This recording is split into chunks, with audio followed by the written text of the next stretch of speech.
Este es un tema que se está poniendo de súper de moda y está revolucionando la forma en la que los desarrolladores de proyectos se hacen de recursos para llevarlos a cabo. Proyectos de múltiples naturalezas. O sea, dentro de todas las posibilidades que hay con la tokenización de activos, me voy a enfocar en la económica. ¿Sale? Luego, cuando entremos a la parte fiscal, ya veremos cuáles son sus efectos. Pero voy a empezar definiendo qué es tokenizar. O sea, y un poquito para irme más profundo. En esta sección voy a hablar de manera general sobre la tokenización y sus ventajas y beneficios y abordaré las principales estructuras que se han desarrollado en la muy corta vida de este tema, sobre todo en el tema inmobiliario. Ahí es donde me quiero meter. A la fecha me ha tocado ya ver varios proyectos de esto, junto con mi queridísimo y muy estimado Gerardo Farías, y hemos tenido mucho éxito. Pero les adelanto que no hay como una estructura perfecta, ¿sale? Que cubra los intereses de todos los participantes en un ecosistema de este tipo. Más adelante vamos a ver por qué. Y básicamente, pues, los clientes a veces llegan y te dicen, oye, que sea eficiente fiscal y que sea no sé qué, y que además sea seguro y que cumplas con las regulaciones. O sea, sí, pero las cosas como son y la ley, pues como es, ¿no? Organización. Tokenizar es representar o vincular con medios contractuales y tecnológicos los derechos sobre un activo físico o digital. Por ejemplo, un bien mueble, un bien inmueble, un bien tangible o un bien intangible, con un token digital generado en la blockchain. Acuérdate de que cada uno de los 27,000 tokens que hoy existen o algo así, son un smart contract. Así que la programación dependerá, pues, de qué quieres o qué quieren los fundadores de ese proyecto. Y por supuesto, pues te basas en un ERC si lo haces a través de la plataforma de Ethereum, pues que se ajusta a tus necesidades particulares. O sea, tokenizar es el proceso de digitalizar con la opción de dividir la propiedad de un activo tangible o intangible a través de la emisión de uno o varios tokens. Aquí vamos a pensar que los tokens comúnmente van a estar registrados en la blockchain, pues por si no nos estaremos metiéndolo en el tema de blockchain, y pues que son inmutables como un NFT, por ejemplo, ¿no? Y ojo, cuando digo derechos, pueden ser derechos a muchas cosas. Ya lo dije, ¿no? A bienes tangibles, a bienes intangibles. También puede ser derechos dentro de esas categorías, pues a ingresos, a rentas, a utilidades, a un servicio, a un inmueble, a lo que se te ocurra. De hecho, casi todo es tokenizable. Ahí está la complejidad del tema. Y sí, la tokenización nace como una forma de hacer más seguras las transacciones de propiedad. Esa es la clave en esta industria. Y bueno, democratizar también pues inversiones que antes pues la gente en general no tenía acceso a. Y bueno, no están haciendo ahorita, ¿no? La industria de servicios financieros ya utilizaba una especie de tokenización para salvaguardar la información sensible y confidencial de los clientes desde los años 70. Esto lo hacían al convertirla en una liga como de datos alfanuméricos y los guardaban con tecnología criptográfica en un token especial. O sea, esto imagínate, en los 70 pasaba esto. Bueno. Y antes de entrar al tema regulatorio, vamos a decir qué ventajas tiene la tokenización de activos o para qué me sirven realmente, ¿sale? Uno, las personas pueden tener a su alcance un activo o una porción de activos que no podrían tener por muchas razones. Ya ves que yo decía democratizar, ¿no? Y hay muchas razones por las que puedes no tener, desde no tener dinero hasta no estar calificado para ser institucional y entonces no te dan acceso, ¿no? Dos, automatización mediante los smart contracts, usando la misma blockchain para todos los participantes y ejecutando de manera expresa. Tres, se elimina la simetría de la información con la blockchain y créeme, en asuntos como un registro público inmobiliario, esto puede ser clave para los usuarios y también para las autoridades, tanto regulatorias como fiscalizadoras como inmobiliarias, ¿no? Bueno, de registro público. Cuatro, se eliminan algunos honorarios de intermediación, lo cual hace las cosas más baratas y más eficientes. Cinco, hay inmutabilidad de los datos de la blockchain y se tiene claro el historial de propiedad de los activos y de otros datos. La irreversibilidad de las operaciones en la blockchain me da la confianza de que los datos que se registran son seguros y nadie los puede manipular o cambiar. Esa parte es interesantísima y creo que a estas alturas ya te debe clarísimo. 6. La liquidez es mejor en ciertos activos, como los inmobiliarios, por ejemplo. Al haber mercados secundarios 24/7 de un activo que comúnmente pues no tiene, ¿no? O sea, no es líquido, no es tan fácil venderlo. 7. En lugar de esperar a que abran los mercados para comprar y vender un token, como típicamente se hace en el mercado tradicional, las transacciones se pueden hacer en mercados secundarios sobre una base de 24/7 y 365 días. Incluso la tokenización, en este caso particular, pues puede ayudar a reducir la desigualdad en el mundo. Lo dije muy al principio. Recuerda que dije que hay casi 8 billones de humanos, ¿no? Y que prácticamente la mitad, o sea, 3.5, se encuentran trabajando, pero 1.7 billones no tiene acceso a cuentas de banco o al sistema financiero tradicional. Lejos de eso, más del 84% de la población mundial pues necesitará ahorrar por más de 2 años para comprar una sola acción de las que hoy, de las que hoy se consideran como las 5 compañías más poderosas del mercado. Imagínate. O sea, casi toda la humanidad tendría que trabajar 2 años para comprarse una acción, sin gastar en nada más. O sea, esto, vi un estudio por ahí que digamos que se pueden ahorrar en promedio hasta $15 al mes por parte de este sector, de este 84% de la población. Pero ahora imagínate que esas personas pueden comprar una décima, una cincuentava o una milésima parte de estas acciones, ¿no? De manera inmediata y no esperarse los 2 años si es que quisieran hacerlo. Entonces, pues la tokenización busca lograr el acceso a inversiones de ahorros de todas esas personas de la población no bancarizada, dando acceso y oportunidades que antes ni en sus sueños hubieran podido tener porque no tienen cuenta de banco, ¿no? Y hay una industria enorme fintech, pues que han hecho unas labores extraordinarias para esto también, pero pues sigue sin alcanzar. Y con la tokenización creo que esto sí puede avanzar de verdad. O sea, esto sí es un bien para la humanidad. El World Economic Forum estima que hasta el 10% del PIB global, digamos, va a operar en la blockchain para 2027 y que los mercados tokenizados van a valer más de 24 trillones de dólares, ¿sale? Para ese mismo año. Increíble. Y bueno, ¿qué hay que hacer para tokenizar? O sea, ¿cómo le hacen los que damos este servicio para que esto ocurra, ¿no? Aquí te va un poquito en términos muy generales los pasos. Y bueno, por supuesto que es mucho más complejo que eso, pero acuérdate que esto es solo un curso en general, ¿no? Y ya habrá cursos específicos de tokenización en su momento, que no sé si voy a dar yo o alguien más. Pero bueno, ahorita pues es una clase de blockchain general y por ahí si quieren algo más particular, pues para eso está el otro, por ejemplo el Blockchain Institute of Technology, también está ahí Diego Torres que da algunos cursos muy particulares y a veces, y bueno, ya si quieren aprender hay mucho más que meterse ahí, ¿no?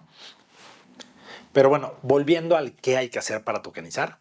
Primero, se crean partes digitales o tokens de uno o varios activos digitales, ¿sale? Esto es on-chain, ¿no? Y bueno, para físicos, pues ahí sí off-chain, ¿listo? Ahora, por ello hay que elegir la blockchain en la que vas a realizar la emisión de los tokens. Por ahora la más común, ya lo dije y lo he dicho varias veces, pues va a ser Ethereum, ¿no? En este caso, el precio combinado de estos tokens debe ser igual al valor del activo digital o físico que es tokenizado. Igual, al diseñar el token, hay que ver las restricciones, los derechos de los tokens, ¿no? Por ejemplo, qué particularidades tiene este token como tal, ¿no? Etcétera. Recuerda que cada token, pues sin importar de qué clase es un smart contract. Eso ya lo he dicho varias veces. Así que es programable. Se emiten los tokens en alguna plataforma digital como un exchange. Debe haber un custodio de los tokens como tal. Si no, pues en dónde los guardas, ¿no? Ok. Hay que tener un buen diseño de un formulario de conoce a tu cliente o como siempre le digo el KYC. Esto pues para evitar problemas más adelante, incluyendo pues el tema del antilavado, ¿no? Sí hay requisitos para participar, entre muchos otros. Hay que elegir en qué plataformas de marketplace, aquí sí ya hay un tema de marketplace, vamos a permitir que los tokens sean comercializados tanto en mercado primario como en mercado secundario, ¿no? Acuérdate, el mercado primario es cuando lo vendo por primera vez, mercado secundario pues ya que entre usuarios se empiezan a vender, ¿no? Hay que establecer qué tipo de pagos aceptarán. Si va a haber dinero fiat, si va a haber solo criptomonedas, si va a haber stablecoins, tokens, etcétera, etcétera, etcétera. Ahora, para poder tokenizar, se debe elegir la plataforma blockchain. Muy importante, porque de ello depende la seguridad que le daré a los usuarios. El tipo de token. Por ejemplo, si será un token de utilidad, dependiendo de qué se va a tratar mi tokenización, ¿no? O si va a ser un token de seguridad, ¿no? Como lo dije, la mayoría de los tokens son emitidos en Ethereum y pues con este nuevo estándar 1400, si se tratara de un proyecto muy formal, donde sí hay muchas reglas institucionales, pues las cosas son mucho más sencillas, porque pues, para muchos protocolos regulados esto puede facilitar la vida. Acuérdate que el estándar 1400, como ya lo dije, pues lo que hace es que automatiza con la seguridad de la blockchain de Ethereum muchos de los procesos, digamos que las autoridades regulatorias solicitan para poder regular la emisión pública de valores o a lo que yo le llamo securitization, ¿no? Es un término en inglés para decirlo así. Es decir, a través de esta automatización, el proceso de levantar capital se vuelve más rápido, más auditable, más barato y más confiable. Porque eliminamos a muchos terceros de confianza, pues que de alguna manera actualmente se usan en estos lentos, costosos y complejos procesos. ¿Sale? Regresando al tema, en pocas palabras, cuando uno diseña un token, se debe considerar como mínimo, como mínimo, las siguientes características. Uno, precio del token ligado al valor del activo. Normalmente tiene que ser algo razonable, que tenga el valor activo dividido, ¿no?, en el número de tokens. Dos, tipo de distribuciones de ganancias, si las hay. Tres, frecuencia en la distribución de esas ganancias, si las hay, repito. Cuatro, si habrá un fee para el administrador. Cinco, los fees para la custodia, si es que también los hay. Seis, los derechos de los tenedores de los tokens. O sea, como los derechos de gobernanza, por ejemplo, si es que va a haber, sobre el protocolo, por supuesto, derechos sobre algún tipo de perk, etcétera, etcétera. 7. Programación del token en cuestiones como si se paga regalías cuando se transmite, ya saben, las regalías continuas a un tercero, entre otros muchos aspectos programables, ¿va? Y cuando se diseña un esquema de esta naturaleza, se deben considerar elementos como los siguientes. Ok, vamos bien. Uno, la custodia. Si los tokens tendrán una custodia centralizada o si va a ser una custodia descentralizada. Por ejemplo, casi el 80% de los NFTs emitidos en Ethereum los mantienen solo 10 plataformas centralizadas. O sea, está muy concentrado, ¿no?, en 10 plataformas, ahora sí que todos los NFTs de Ethereum. Dos, accesibilidad. ¿Los tenedores de los tokens tienen accesibilidad a los activos? Dato interesante, en más del 25% de los casos, estos activos no son accesibles a los tenedores de los tokens. Increíble. 3. Duplicidad. ¿Cómo asegurarme de que estos activos que se están tokenizando no están siendo tokenizados nuevamente? Ya ves que era uno de los riesgos o desventajas que podía haber en los NFTs cuando te lo planteaba y cuando expuse de este tema. 4. Uno de los aspectos más importantes. Si mi token es un token de utilidad o es un security token. Ya expliqué por qué. Y vamos a profundizar más adelante con nuestro cuate Isaac López. Vas a ver qué interesante es este tema con él, ¿no? Pero bueno, mucho de la planeación se basa en esto. 5. ¿En qué lugar se va a constituir el vehículo de inversión para emitir el token? ¿O va a estar constituida la empresa que emite los tokens? Y por supuesto, la regulación en ese país o jurisdicción, ¿no? Por ejemplo, ejemplos de vehículos pueden ser una empresa con el propósito especial de la tokenización, puede ser un fondo inmobiliario de capital privado, puede ser un fideicomiso, se pueden tokenizar derechos como si fueran fibras, ¿no?, de estos vehículos que hubo en el pasado, o todavía existen, perdón, o los REITs en Estados Unidos que hacen del real estate o lo inmobiliario. Y ahí nada más para tener cuidado con la regulación de que legalmente, efectivamente se pueda. Ahora, ejemplos de activos para ser tokenizados. Creo que este es un subtítulo. Como lo dije, todo prácticamente todo puede ser tokenizado. Un ejemplo famoso de tokenización podría ser cuando IBM, en colaboración con Pacific International, elaboró un proyecto piloto en el que se hizo la tokenización de un cargamento de 28 toneladas de mandarinas de Singapur a China. Y lo hizo en su blockchain, en la IBM blockchain o blockchain IBM, ¿no? Pero para aterrizar un poquito, pondré algunas categorías interesantes de activos que podrían ser tokenizados a la hora de meterme al tema inmobiliario, ¿no? Eh, este, Trataré de dar ejemplos de cómo es que lo hacen quienes lo han hecho en la enorme mayoría de las veces. En el mundo hay un sinfín de activos que podrían ser tokenizados, desde fondos de equity, o sea, capital, de deuda, productos financieros, hasta la tokenización de deuda y de productos estructurados y pagos. A toda esta clase de activos en la industria financiera se les otorga, digamos, una mucho mayor liquidez en la industria financiera. Incluso por ahí leí que el 91% de los inversionistas institucionales, los de verdad, los grandotes, están interesados en invertir en activos tokenizados. Esto es una extraordinaria noticia. Bueno, hasta instituciones como JP Morgan están analizando el tokenizar barras de oro, ¿no? Que permitirán, por ejemplo, a los inversionistas verificar que el oro realmente o efectivamente sea de minas socialmente responsables. Esto está maravilloso. Y obviamente de dónde viene, de, los precios históricos, de una manera muy confiable y pues con la tecnología blockchain. Yo creo que esta industria es la que más puede aprovechar la tecnología, la industria financiera, y va a darle acceso a muchísima más gente, pues a mercados financieros tradicionales y no tradicionales a los que antes ni en sus sueños hubieran podido participar. Dos, industria deportiva. A través de la tokenización se facilita para los inversionistas y los fans el poder invertir en algún jugador consolidado o en algún jugador promesa. Y ahora vamos a pensar, digo, obviamente durante su carrera deportiva. Imagínate haber podido apostarle a Messi o a Cristiano Ronaldo o a Tom Brady desde sus inicios. Tal vez algo te hubiera tocado de sus enormes fortunas actualmente, pero esa parte pues se las quedó a la gente deportivo que de alguna manera pues los representa, ¿no? ¿Cuánto talento no tiene ninguna clase de apoyo y más en nuestro país, la verdad? Digo, aquí creo que es una vergüenza el tema de quien representa el deporte en México a nivel gobierno, ¿no? Una verdadera vergüenza. Y bueno, por lo tanto no salen a la luz.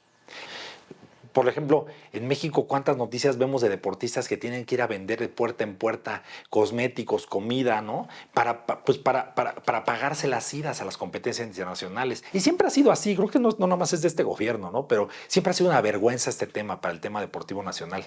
¿Te imaginas las condiciones con las que van muchos de ellos a competir? ¿Eh? Esto se puede explotar a muchos niveles, incluso a niveles de superclubes deportivos. Por ahí incluso, pues ya sabes que existen tokens del Manchester City, del Barcelona, etcétera, etcétera, etcétera. Por cierto, hay muchas plataformas y ya hablaré de ellas, pero un ejemplo interesante es Liquify, ¿no? Es una plataforma, de hecho, líder en emitir security tokens, esta sí va por el lado formal, y ha estado tokenizando equipos deportivos. ¿Para qué? Pues para que inversionistas de todo el mundo puedan invertir en jugadores o clubes enteros, ¿no? Eso es súper interesante y pues da muchas más oportunidades. Tres, industria del arte. Ya hablé con algo de profundidad sobre la tokenización del arte digital, pero también está el arte no digital. Eso es muy relevante y pues siempre lo ha sido. Con esto, el arte va a dejar de ser tan exclusivo e inalcanzable para millones de personas que lo admiran o que tienen talento para entrar a este mundo, pero que no pueden entrar. En un video anterior hablé sobre algunos ejemplos, como el de Beeple, ¿no? Esta obra bueno, este artista más bien que hizo una obra que se logró vender en casi 70 millones de dólares. The First Days, The 5000 Days o algo así. Pero bueno, en el mundo físico también hay mucho que tokenizar. Y un ejemplo de ello es la exitosa tokenización de una obra de Andy Warhol que, digamos, creo que eran 14 pequeñas sillas eléctricas de 1980, ¿no? Ahí sí tengo una observación y en general en el tema de tokenización de objetos físicos. Y es la siguiente. ¿Cómo le hago para saber si la obra original está correctamente resguardada, cuidada, bajo los estándares profesionales necesarios, ¿no? que pues requiere una obra tanto a nivel conservación como a nivel seguridad, y que no se va a vender sin la autorización de los tenedores de los tokens? Esa es la duda que siempre me ha surgido, ¿no? Y obviamente pues debe haber estándares que tendrían que ser cuidados a la hora de adquirir un token de esto y verificar que así sea. Hay estándares, por ejemplo, de naturaleza artística, ¿no? Sobre todo si no compras todos los tokens de la obra. O sea, si son varios jugadores, pues creo que en comunidad deben estar resguardando o teniendo una garantía de que esto se va a cuidar. 4. Bienes inmuebles. En 2018 se tokenizó el primer activo inmobiliario en el mundo. Fue un inmueble en Manhattan, ahí en Nueva York, y se trató de un condominio de 30 millones de dólares. Esto fue en la red de Ethereum. El mercado inmobiliario comercial, o sea, no el de vivienda, fíjate que representa una inversión global de más de 800 billones de dólares americanos. Y en tema de tokenización, hay aventureros que estiman que en un futuro esto va a llegar a los 3 trillones. O sea, el tema de tokenización de este rollo, ¿sale?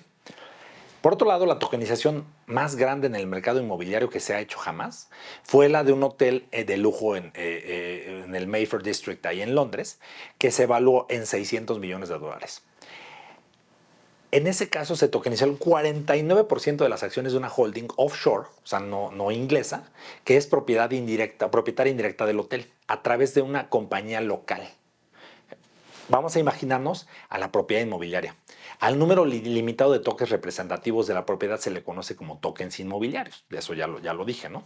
Entonces, en este caso, todos y cada uno de los tokens inmobiliarios representa un inmueble o una porción del inmueble. En este caso, pues una porción de la propiedad del inmueble, ¿no?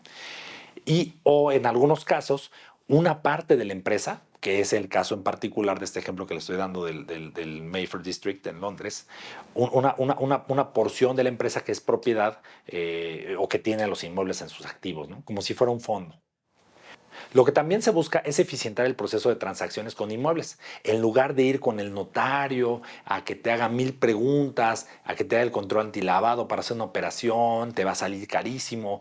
Todo eso se hace en línea. Hoy en día ya el tema de la venta secundaria y hasta primaria de los tokens inmobiliarios. No siempre se logra, ojo. Ahorita explico las principales formas de cómo he visto que se realiza la tokenización y pues no en todos los casos te salvas de esto, sobre todo aquí en México, ¿no? Aquí siempre ha sido un tema ultra y mega formalista y pues con mucha razón, pues lo que buscan mucho es agarrar el tema de antilavado y aquí en México todo el mundo busca o cree que va a haber fraude y pues aquí de alguna manera se cubren, ¿no? Pero bueno, ahora, entonces, la tokenización de un activo inmobiliario puede entenderse como la conversión del valor de un inmueble en una cantidad de tokens digitales que se establece desde el principio. O sea, este valor se sabe desde el principio y pues básicamente esto se almacena en la blockchain y en donde transacciones se van a ejecutar a través de los famosos y ya conocidos contratos inteligentes o smart contracts. Aunque ya lo dije un poquito, voy a aterrizar los beneficios al tema inmobiliario en particular. Fíjate, con lo anterior, con esto de la tokenización, se logra uno, mayor transparencia en las transacciones y seguridad, por supuesto. Dos, hay un mercado secundario más líquido, porque digamos que esto opera los 365 días del año sin tener necesariamente pues que depender de qué país eres para elegir la operación, debes esperar al notario, a los intermediarios a ver si pueden y a ver si la millonada que nos va a costar la transacción, derechos y demás. 3. Se puede utilizar el token para empaquetarlo en productos financieros y generar mayor ganancia sin tanta regulación. Esto no necesariamente es bueno. 4. Se aumenta la rentabilidad del mercado inmobiliario porque es más sencillo para un comprador invertir menos que lo que vale un inmueble y pues obviamente hay inmuebles ubicados en todo el mundo literal y pues al haber fraccionado la inversión, o sea, al haber, digamos, fraccionado la inversión en muchos inmuebles, básicamente con esto pues le das acceso a muchas más personas a una inversión que antes era no líquida. O sea, ya más aterrizado, antes o tenías millones de pesos para invertir o le tenías que entrar a la bolsa de valores para comprarte una parte chiquita en una fibra o de un rate, ¿no? Que son fideicomisos que tienen en su panza inmuebles y que están súper regulados, lo cual es bueno, pero pues la accesibilidad, incluso, ya olvídate del inmueble, la accesibilidad a una inversión a bolsa pues está muy limitada en México y más en el extranjero por un mexicano, ¿no? 5. Se puede programar que los pagos y las distribuciones a los propietarios, por ejemplo, de las rentas, si fuera un proyecto para rentas, en automático se hagan mediante el uso de los smart contracts, ¿no? Y obviamente, pues esto a los propietarios de los tokens. Entonces es muy fácil y automatizado el proceso. Un ejemplo podría ser la tokenización de un inmueble de 50,000 metros cuadrados que vale 5 millones de dólares. Si divido la propiedad en 50,000 acciones, pues cada acción va a valer 100 dólares, ¿no? Para mí va a ser más fácil invertir 100 dólares pues que irme a ver si junto el dinero para invertir yo solo, ¿no? Y obviamente pues de ahí tú puedes elegir si quieres dividirlo en decimales, centímetros cuadrados. El cielo es el límite aquí, de verdad, te puedes poner creativo. Los tipos principales de tokenización en materia de inmobiliaria son los siguientes. 1. La tokenización de propiedades comerciales con los debidos protocolos legales. 2. La tokenización de residenciales, que trae implícito a veces el tema de la fraccionalización de propiedad, es decir, la división del derecho de uso de la propiedad por un tiempo determinado, ¿sale? Normalmente pues son semanas o incluso pueden llegar a ser meses. Y bueno, ahora sí que durante un tiempo que tú determines desde el principio. Por ejemplo, el año, incluso en un caso ya más extraño, ¿no? En este tipo de modelo operan muy bien los concierge que están al tanto de las familias y que ocupan la propiedad y pues obviamente ellos preparan la propiedad para las necesidades particulares de la familia. Entre todos, obviamente se paga este concierge. Otro punto, la tokenización de propiedades trofeo, o sea, propiedades icónicas. Otro, la tokenización de propiedades en metaverso. Aquí sí son propiedades 100% virtuales. Aquí esto yo lo agrego a la lista porque me parece muy interesante y pues ya explico un poquito cuando hablé de metaverso cuál es el potencial de todo esto. Dentro de las opciones anteriores se encuentra la compra de derechos sobre propiedades en construcción, o sea, propiedades que todavía no existan, derechos sobre propiedades que se van a rentar, derechos sobre inmuebles que van a ser remodelados y luego pues vamos a rentarlos o vamos a venderlos o un mix de todo lo anterior. Como ya lo dije, no solo se puede o se debe tokenizar el inmueble como tal, también puedes tokenizar acciones de una empresa que tenga el inmueble como tal, deuda que tenga la empresa con garantía del inmueble, etcétera. En Tulum, por ejemplo, esto ya es un pan de cada día. Entre otros estados de la República, ahí digamos que llevan la ventaja en definitiva.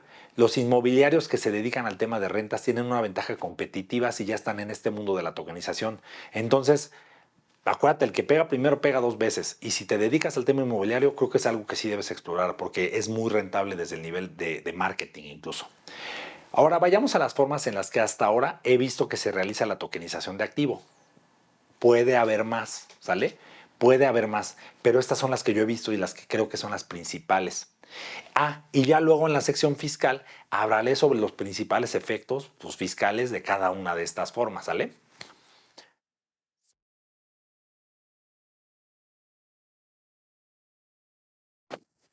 Antes de entrar en particular a hablar sobre una forma o dos o tres o cuatro de tokenización inmobiliaria, quiero abordar un tema de enorme importancia y es que van a ver que la mitad o más de la complejidad de este tema se deriva de estar en cumplimiento con los reguladores. ¿Por qué? Porque recuerda que este juego se trata de democratizar una inversión a través de una especie de crowdfunding. ¿Sale? Crowdfunding. Este concepto es interesante y viene de la ley FinTech justamente de hace ya casi 10 años. Y eso puede llevarte a la cancha de la autoridad regulatoria en un país en particular. Por ejemplo, México, la Comisión Nacional Bancaria y de Valores, o si participa por ahí un americano, incluso te puede llevar a la SEC, ¿no? Que ya hablé de ella. Luego viene la complicación fiscal, que repito, dependiendo de la forma en la que decides tokenizar un activo, puede haber implicaciones bien fuertes para el proyecto, incluso que tiran al proyecto si lo haces bastante mal, ¿no? Ahorita vemos todos estos ejemplos.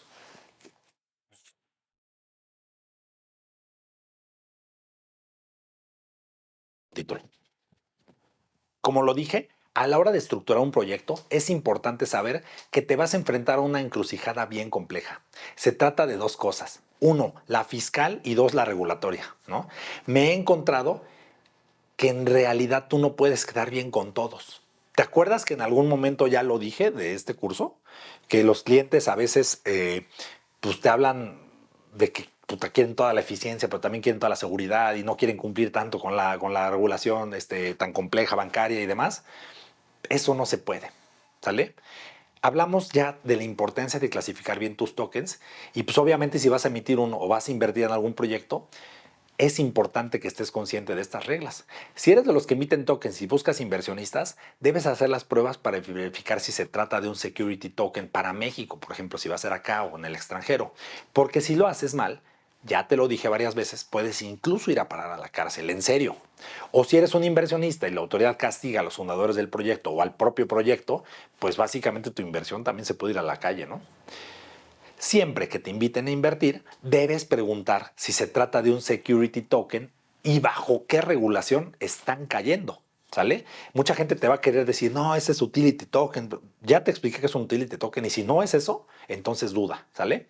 Esa es una pregunta sumamente difícil de contestar a veces porque pues no todos han visto este video o no todos han visto a mis amigos Valentina y Isaac hablar. Entonces, aguas con todo esto porque sí se te puede caer un proyecto por esto. Ahora, de ser un security token, se deben cumplir con aspectos regulatorios dependiendo de dónde constituyas tu protocolo. Y en materia fiscal, es importante mencionar que, nuevamente, la ley se queda corta. Eso va a ser, de hecho, la principal conclusión del curso que sigue, ¿no? Que es el tema fiscal. Y bueno, aquí esto es muy reciente. Pero es importante pues, que lo comiencen a pensar los legisladores que tengan la capacidad de entender esto. Porque si es un proyecto que cae en tema regulatorio, hay facilidades para los reguladores o casas de bolsa para el cumplimiento fiscal. Ahí la política fiscal mexicana es muy clara. Les ayuda a hacer más fácil el cumplimiento. E incluso beneficios fiscales para los inversionistas en ciertos casos. Pero para un proyecto que está siendo tokenizado y que cae en la regulación bancaria, pues de alguna manera yo no le veo, la ley no está hecha para eso, ¿no?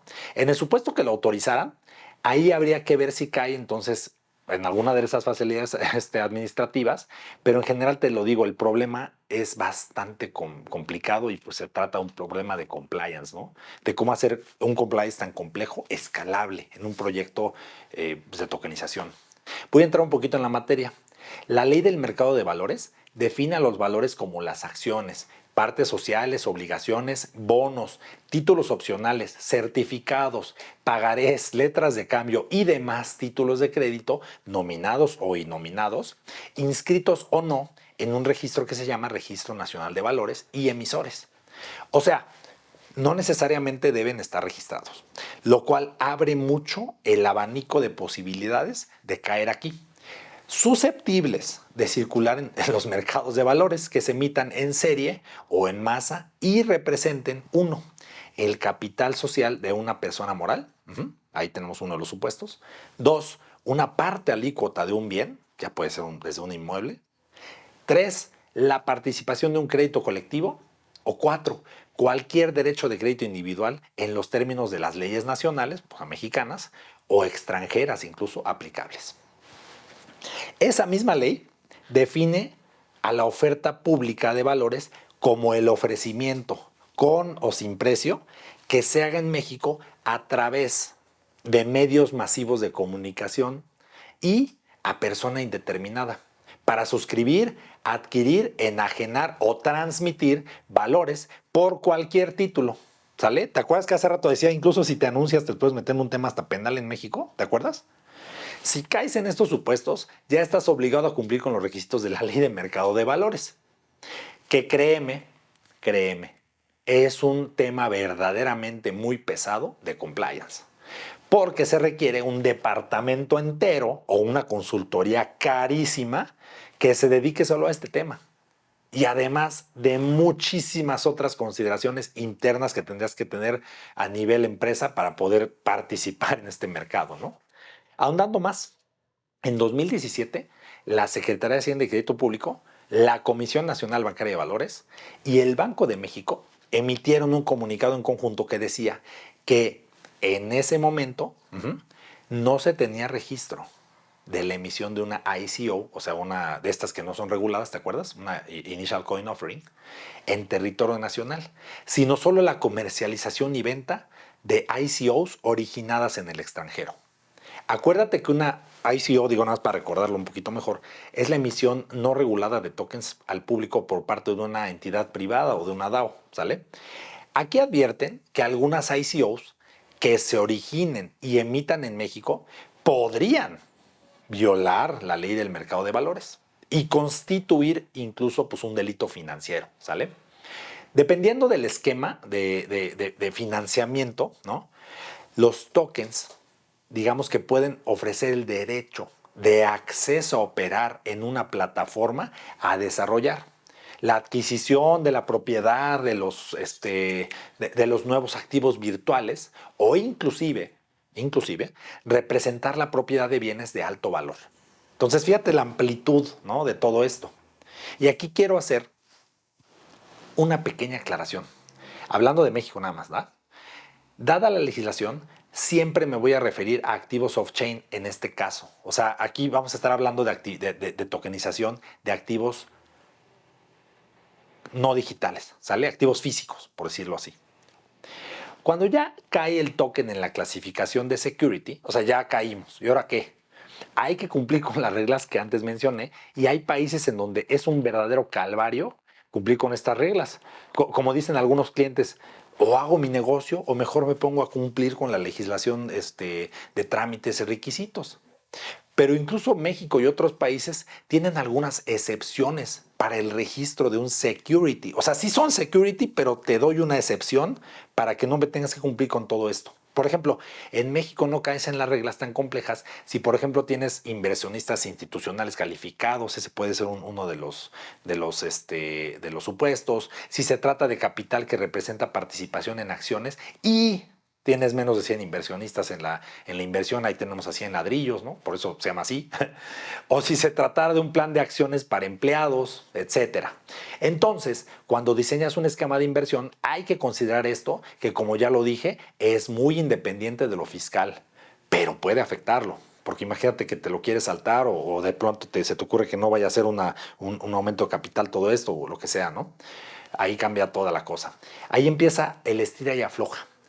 Luego están estos países mucho más laxos, por ejemplo Estados Unidos, en donde hay varias clases de exención y pues está ahí la regulación A+, ¿no? Para el caso del crowdfunding, la regulación para las inversionistas acreditados y la que más se usa, o por lo menos la que más usamos a la hora de que nosotros estructuramos un proyecto aquí dentro del despacho, usando por supuesto un americano calificado para ello, está la regulación AS, ¿no? Para inversionistas no americanos y ventas de securities fuera de Estados Unidos de América. Ejemplo de países, por ejemplo, que también están a la vanguardia en esta materia de tokenización y además están llevando toda la inversión con ellos, es Estados Unidos, por supuesto, Islas Caimán, Emiratos Árabes Unidos, ahí pues, está Dubái, ¿no? Luxemburgo, Malta, Singapur, Gibraltar, ya ves que para allá se fue Bitso, Estonia, como le dicen, o como yo le digo, Estonia. ¿Te acuerdas de la historia que te platiqué de Estonia, que está sorprendente?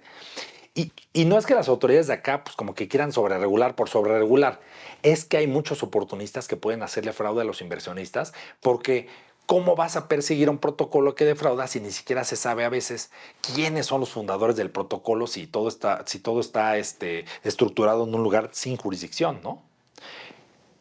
Como no está regulado, ¿con qué autoridad voy si un inversionista es defraudado? O sea, más bien si a mí me defraudan, ¿no? O sea, como inversionista.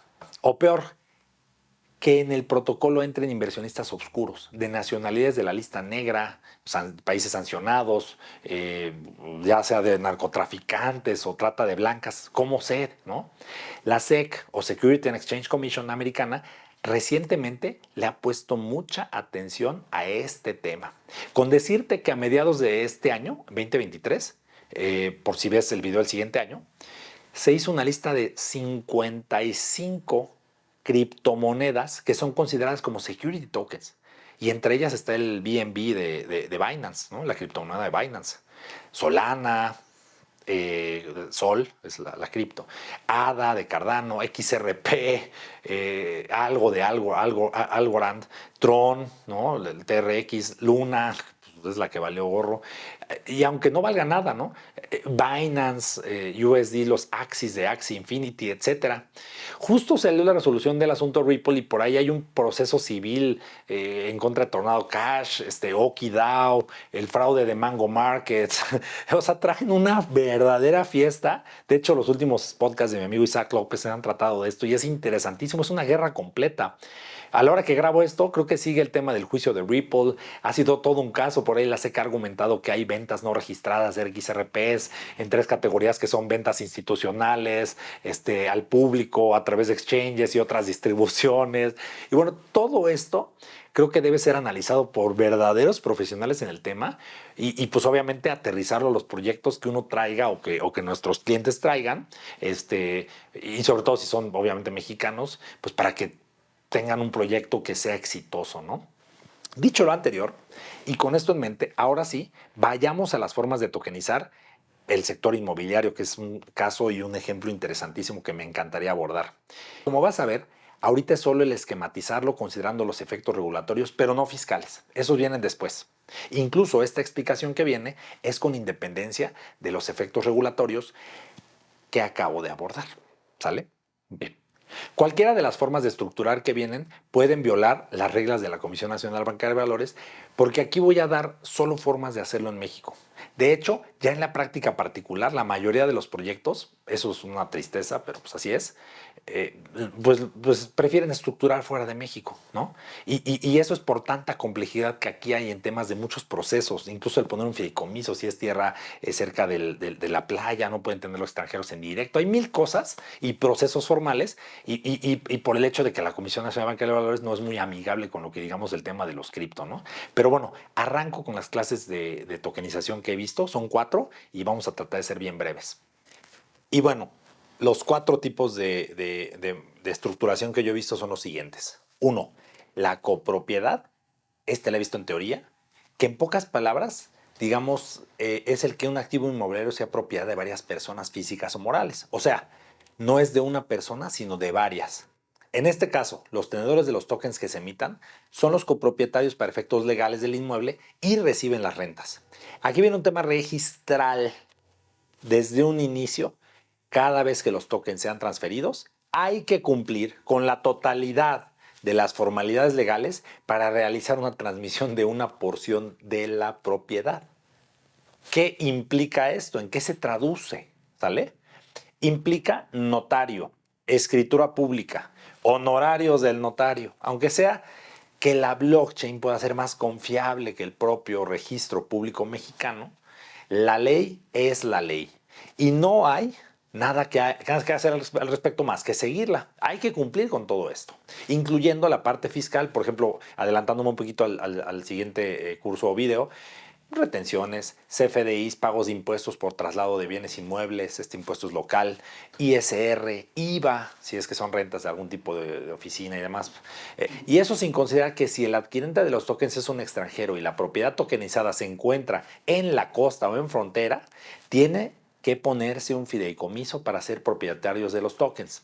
Ahorita explico qué es un fideicomiso, pero la razón de esto es porque por ahí la Constitución, nuestra Constitución, prohíbe que un extranjero tenga propiedades en la franja fronteriza y en costas por temas de invasión. O sea, no quieren que extranjeros compren tantas propiedades juntas, juntas o no, en estas zonas, porque digamos que ante una invasión sería difícil para el ejército defendernos.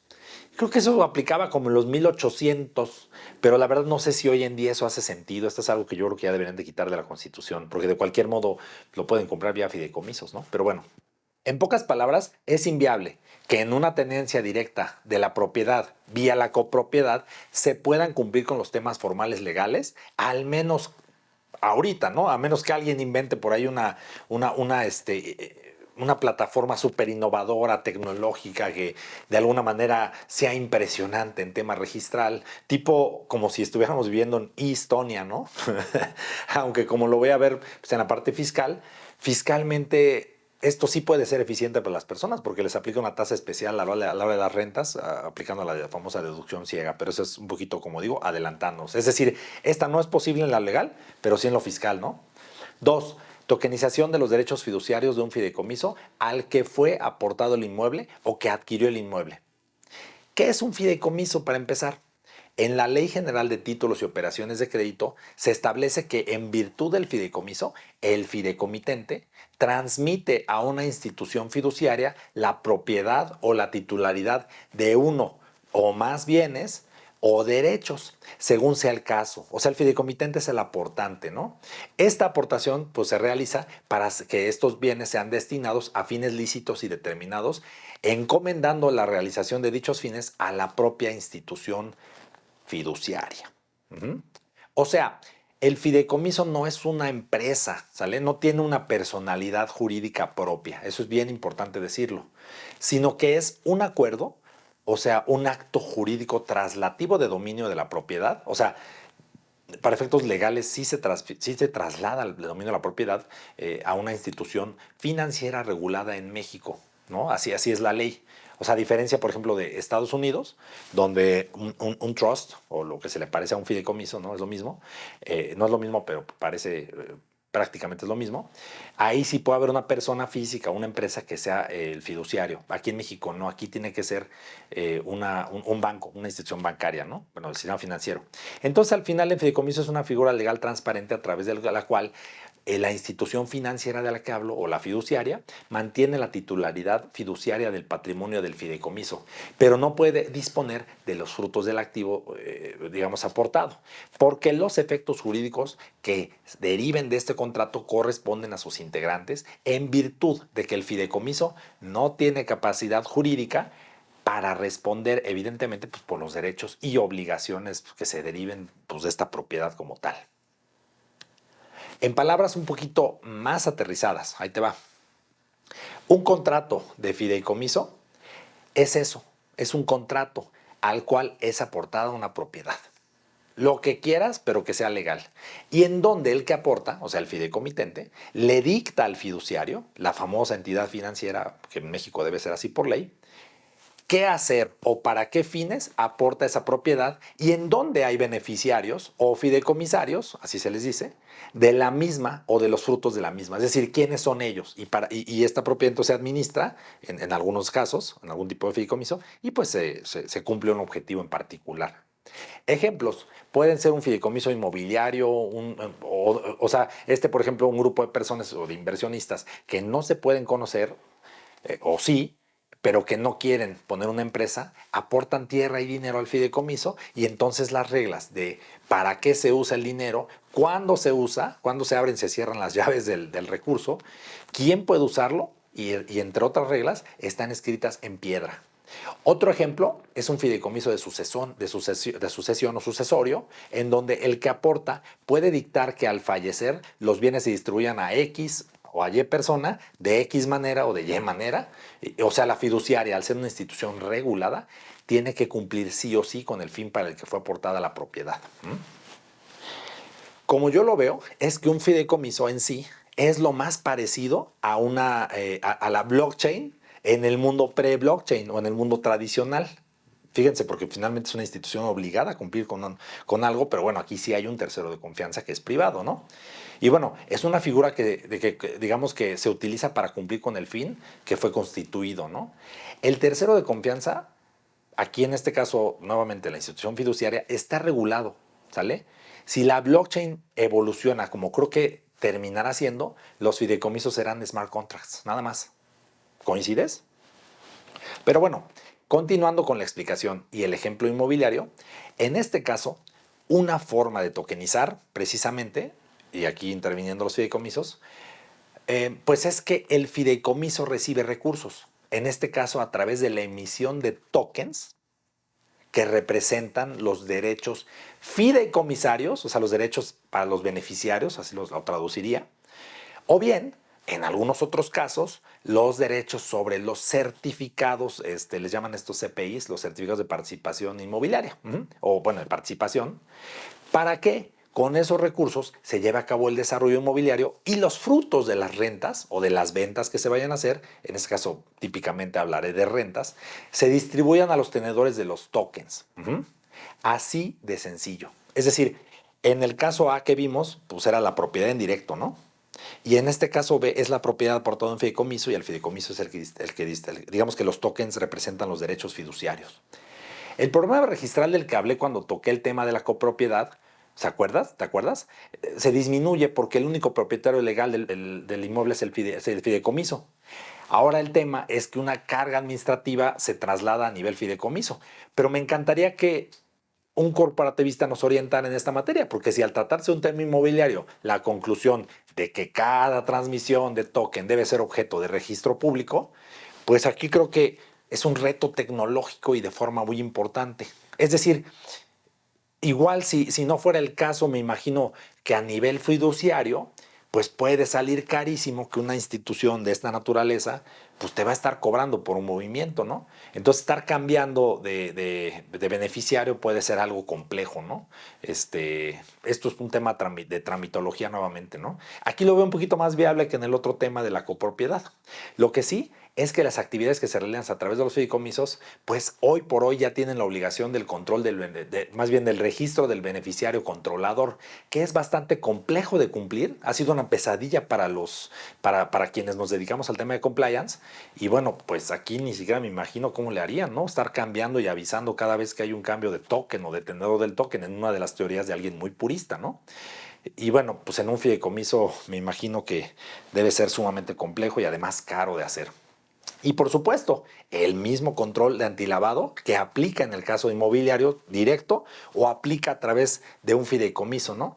Porque de alguna manera este control de antilavado pues es algo, digamos que es una obligación que habría que cumplirse y aunque no es un tema fiscal, pues no debo dejar de mencionarla. Tercera forma, tokenización de deuda mezanín. La palabra mezanín significa el nivel intermedio entre un piso y otro. Hay elevadores que incluso traen una M, no sé si los has visto. Pero aquí le voy a dar el significado de una inversión bajo una estrategia híbrida que se encuentra entre la deuda y el capital, ¿no? Acuérdate que la deuda es pues, cuando le prestas a una empresa y capital es cuando inviertes directo con acciones, ¿no? La deuda mezanina es aquella estrategia que obtiene un retorno parecido al que buscaría un aporte de capital, o sea, hace un dividendo, pero que en términos de estructura de pagos, aquí no vamos a estar hablando de deuda pura porque eso, digamos que nos alejaría del tema de tokenización y estarías hablando de un préstamo y ya, ¿no? Aquí estamos hablando de tokenizar el derecho a recibir intereses cuyo pago está condicionado a que el proyecto sea rentable. O sea, a la obtención de utilidades, ¿no? Entonces, por eso es un mix entre dividendos, que es lo que te paga el capital, y deuda, porque en realidad sí es deuda, pero como que solo te pagan si se generan utilidades. En un caso, por ejemplo, de inmuebles que se rentan, pues estaría condicionado a que se recibieran las rentas y que todo salga bien en el proyecto. En este caso, no necesariamente hay fideicomiso, para no mezclar tantas cosas. Y bueno, hay tres tipos de deuda mezanín. La deuda subordinada senior, ¿sale? La derivada subordinada convertible, esa te la puedes canjear por participación o acciones, y las acciones preferentes. Todos estos instrumentos tienen prioridad en caso de una quiebra, o sea, se pagan antes que a deudores de más bajo calibre, ¿no? Lo que más se usa, en este caso, siempre es la deuda subordinada. La ventaja de la deuda mezanín es que los pagos son mucho más flexibles porque permiten adaptarse a las necesidades de los negocios. Por ejemplo, diferir el pago de intereses, pagar intereses más bajos a cambio de un porcentaje de utilidades, manteniendo incluso la porción de equity, pues si en caso de que los accionistas sí sean accionistas de la empresa, ¿no? Pero bueno, cuando este tipo de financiamiento se combina con la deuda tradicional, reduce la necesidad de capital por parte de los accionistas, lo cual mejora su retorno y permite protegerse y no frenar el crecimiento pues en tiempos de falta de liquidez, ¿no? Es un poquito el espíritu de todo de esta deuda como tal. Pero bueno, basta de teoría de qué es esto. Creo que se entendió y en el ejemplo que doy es una deuda cuyo interés, ya lo dije, se paga cuando hay utilidades, ¿no? En mi ejemplo, pues obviamente los intereses se deben estar pagando por encima de todo, incluso a veces de los founders, ¿no? De los founders del proyecto y los accionistas, en la medida, acuérdate, de que haya pues renta, ¿no? Esto definitivamente tendría una menor carga administrativa que si se tiene un inmueble en directo o a través de un fideicomiso, pero no quiere decir que no tenga. Es decir, de las tres que hemos mencionado hasta ahorita, esta pues, sonaría un poquito más viable, ¿no? En este caso se trata de registros internos y en materia fiscal, pues ya verás todo lo que implica. Esta es de esas veces que puede ser más fácil dentro del tema registral, pero menos viable desde el tema fiscal, ¿no? Interesante. Y bueno, nada más haciendo un pequeño resumen, y mi amigo Gerardo Farías, cuando damos conferencias de esto, hace una alusión bien interesante o bien divertida, que es como un switch de luz, ¿no? Switch, switch on y switch off, ¿no? Entonces, ¿a qué se refiere? A que, si lo piensas, en el primer ejemplo, ¿qué tuvimos? Tuvimos un tema registral imposible, ¿no? De cumplimiento prácticamente imposible, pero fiscalmente eficiente, ¿no? Ahí pues ya no le quedaste bien al cliente. Segundo caso, fideicomiso. Tienes igual un tema registral muy difícil, no imposible, pero muy caro o muy difícil, pero también puede haber un tema fiscal eficiente. Eso ya lo veremos en la parte fiscal. Y el tercer tema, aquí tenemos un tema registral sencillo o muy fácil, pero con un sistema fiscal ultra ineficiente. ¿Va? Vamos a ver qué nos depara la cuarta, ¿sale? La cuarta, que es, de hecho, la mayoría de los proyectos se hacen así. Ahora sí. Tokenización de acciones con derecho a dividendos o capital. Uf.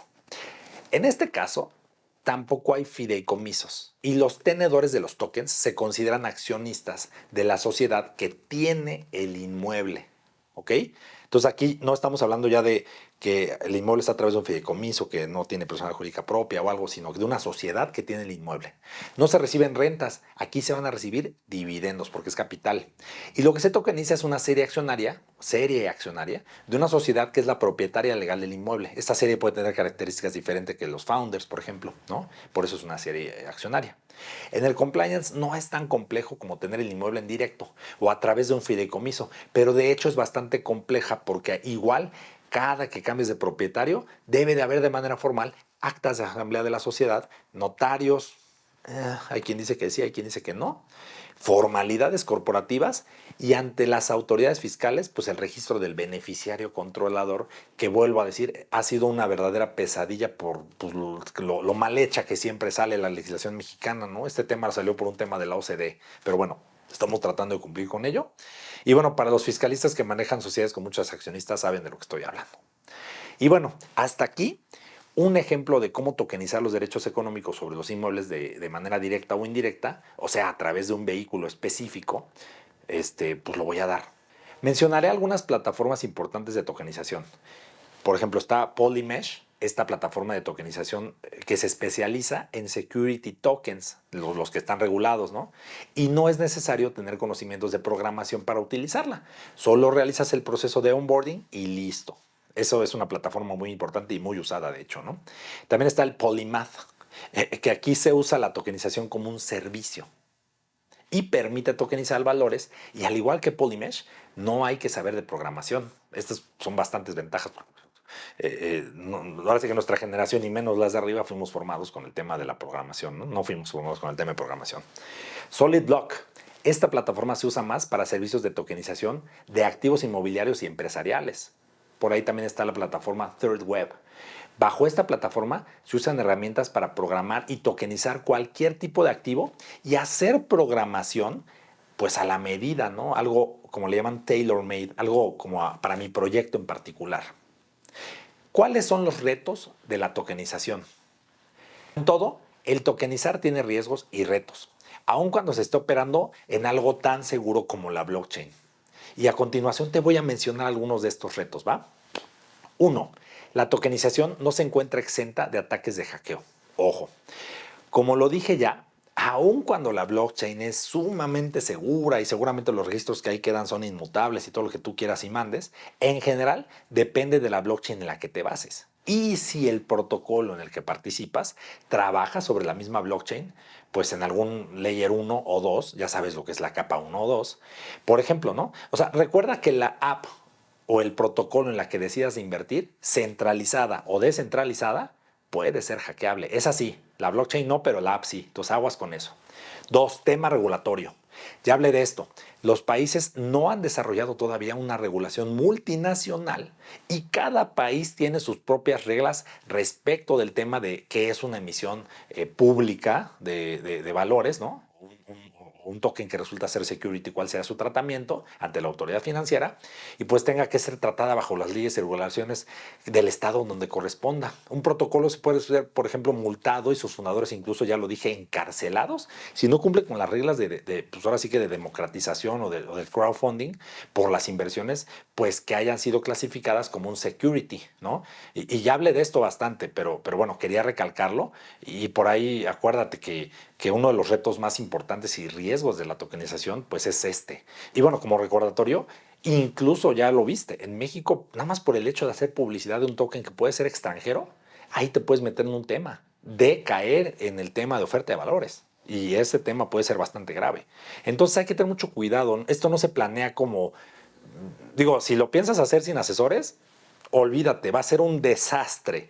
Estas cosas no se hacen sin asesores. Estas no son de las que te avientas y luego ya, ay, pues ahí voy viendo. No, aquí sí te puedes ir a la cárcel y puedes defraudar y tirar a todos tus inversionistas porque es así muy fácil detectar, ¿no? Entonces, para las autoridades. Entonces, aguas con eso.